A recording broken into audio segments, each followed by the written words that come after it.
Langsung aja boleh. Assalamualaikum Pak Ustadz Abdul Somad yang saya cintai karena Allah. Ahabbakallah bima ahbabta. Ya, nama Aman. saya Mr. Jos dari komunitas pengusaha pecinta Quran. Pertanyaan saya sederhana Ustadz. Di dalam sirah, Nabi kan kaya karena perdagangan. Yang kedua karena pernikahan. Tapi ada beberapa hadis Nabi bahwasanya beliau itu sempat lapar, kemudian perutnya diganjel batu, terus kemudian tidurnya di pelepah, di terong, ya sederhana lah. Sampai juga bajunya itu banyak tambalannya. Bagaimana kita memahami beliau ini sebenarnya seorang pengusaha pedagang yang kaya, tapi dalam kehidupannya itu dalam tanda petik agak kurang gitu, Ustadz. Supaya nanti kita semangat jadi pedagang yang bisa mensyukuri nikmat, tapi juga nggak miskin-miskin gitu loh, Ustadz. Terima kasih, Ustadz. Baik, Mr. Jos. Nabi menikah dengan Khadijah. Maharnya Isruna Bakarah, 20 ekor onta. Ketika berumur 25 tahun. Ditambah beberapa ukiah emas. Dihitung oleh Dr. Syafi Antonio dalam ensiklopedia ekonomi Islam, di total mahar nikah itu 1 miliar. Saya jarang menyampaikan ini karena khawatir merusak harga mahar di musim COVID-19. Tapi jangan lupa, ini hadis sahih, disebutkan dalam kitab lomba sirah internasional yang dijuarai oleh dari peserta India, Syekh Safiur Rahman Al-Mubarak Puri. Disebutkan dalam kitab-kitab sirah klasik bahwa maharnya itu beberapa uqiyah emas dan 20 ekor onta. Oke, itu ketika berada di mana? Di kota Makkah Al-Mukarramah. Lalu yang Nabi katanya perutnya diikat batu, jubahnya compang-camping, itu kapan? Ini ceritanya kapan? Ketika baru pindah ke kota Madinah di tahun pertama masuk tahun kedua. Tahun pertama susah.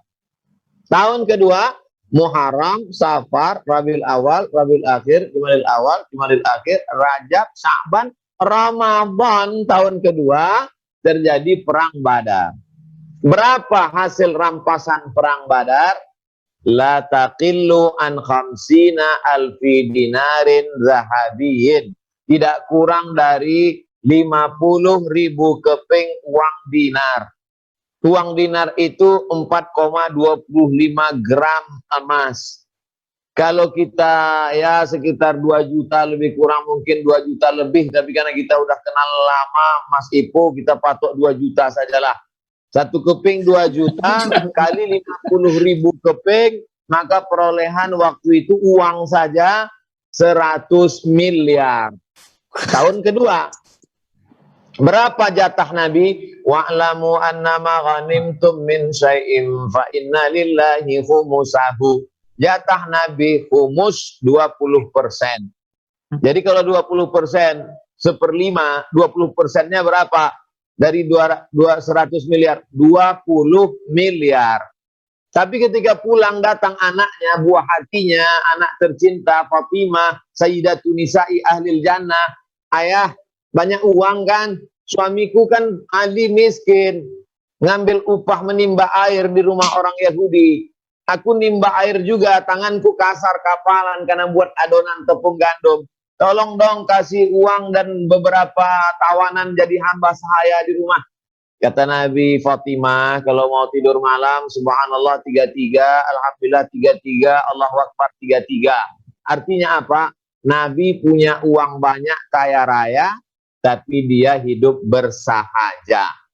Konklusi kesimpulan dari tadi, kapan dia susah? Kapan? Ada masanya susah, ada masanya dia punya duit banyak. Secara umum ceritanya Nabi itu kaya raya, tapi dia hidupnya bersahaja. Bagaimana ketika menjelang meninggalnya? Meninggalnya bulan Rabiul Awal. Mundur ke belakang Zulhijjah. Zulhijjah, Muharram, Safar, Rabiul Awal. Pada saat Zulhijjah, Nabi menyembelih onta 63 ekor. Nyembelih sendiri 63 ekor. Lalu kemudian pisau diberikan ke Sayyidina Ali. Sayyidina Ali motong 37 ekor. 63 tambah 37 sama dengan 100 ekor onta. 100 ekor onta sendirian. Mudah-mudahan grup Mas Ipu dan kawan-kawan ada yang menyembelih 100 ekor sapi limosin di masa-masa yang akan datang. Amin. Amin, Ya Rabbal amin, Alamin. amin, amin, amin, ya Allah. Mengikuti sunnah Nabi Sallallahu Alaihi Wasallam. Ini jadi yang sunnah itu yang 100 ini. Ini kadang kalau udah sunnah juga. Cuma sunnah 100 mau dekat kurban ini. Nah, ini penting. Kenapa demikian? Karena Nabi itu dibayangkan miskin selamanya. Ini dia 3 bulan lagi mau meninggal nih. 3 bulan lagi mau meninggal. 100 ekor onta. Ketika dia meninggal dunia, adakah harta warisannya? Dia bagi-bagikan semua. Ma taraknahu shadaqah. Nahnu ma'asyurul anbiya la nurisu. Kami para anbiya, nabi-nabi tidak meninggalkan harta warisan. Wa ma taraknahu shadaqah. Yang kami tinggalkan itu sebagai sedekah untuk umat. Kesimpulannya, Nabi kaya raya, tapi dia hidup bersahaja. Wallahu a'lam bishawab.